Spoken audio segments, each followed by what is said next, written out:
करायला पाहिजे।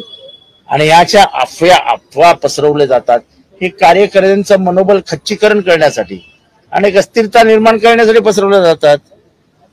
आणि कोण पसरवतं हे वेगळं सांगायला नको। एकीकडे बीजेपी आणि दुसरीकडे बापाला आणि मुलीला सोडून या असे सांगणारे लोक आहेत।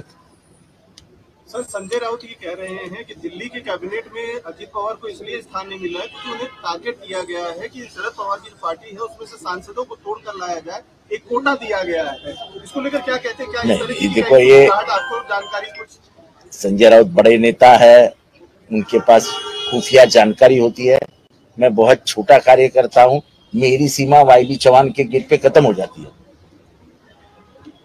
तो मेरी जितनी सीमा है उतना ही बात करता हूं मैं कि हमारे लोग कहीं नहीं जाएंगे।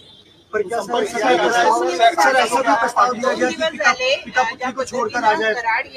ज्या पद्धतीने सुरेश धस अजित पवार यांची भेट घेत आहे, सुरेश धसांनी आरोप लावले होते अजित पवारांवर आणि त्यानंतर आता 2 दिवस या दोघांमध्ये भेटीगाठी होत आहेत।